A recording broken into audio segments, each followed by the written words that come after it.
There is an urgent need to undertake additional practitioner-based research experiments that are student-centered, exploring the mechanics of team teaching for blended learning.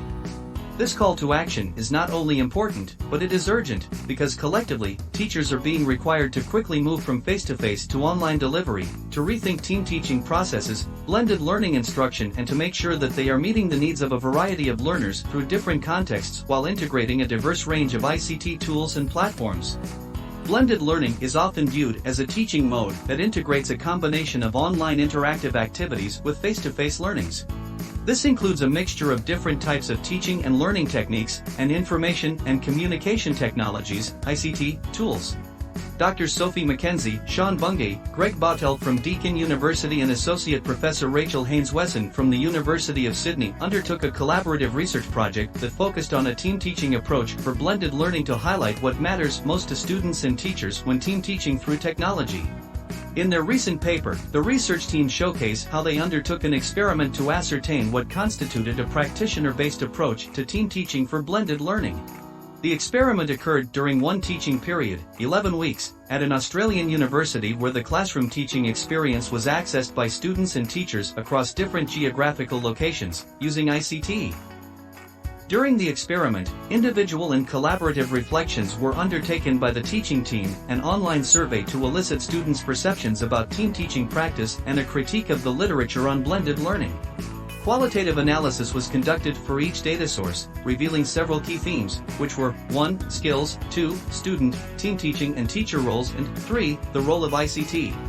When these themes were explored in detail, the results showed that when using ICT, specific communication processes such as built-in student and teacher communication processes increase students' confidence as well as facilitating trust between those involved in providing a blended classroom experience and those experiencing it. Overall, the research team found that it was important to provide teachers and students with role clarity and agreed to approach for classroom communications and purposeful integration of ICT for the teaching team and students when failure occurred. The researchers also discovered that it is better to prepare and successfully implement team teaching for blended learning by defining and sharing an effective approach when team teaching for blended learning, and which suits both students and teachers as well as considering ICT considerations.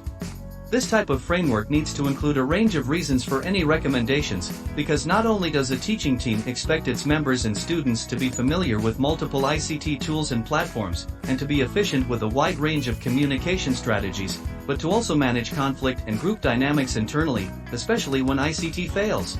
Additionally, much effort from the teachers is needed to ensure that students have the skills, understanding and confidence to take on a role within a team teaching framework. For example, in the researchers' experiment, students were encouraged to supplement the learning materials with examples of their own and to discuss points sourced from real-time online research during their classroom experience. The variety of interactions that occurred in the blended learning classroom required students to also understand the team's roles.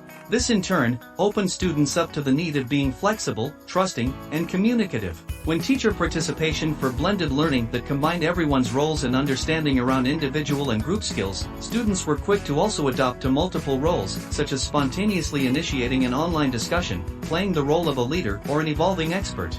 Further, the analysis highlighted that multiple and informal communication channels ensured flexibility, enabling participation for both teachers and students. However, this also required some facilitation by the teaching staff to ensure communication remained respectful.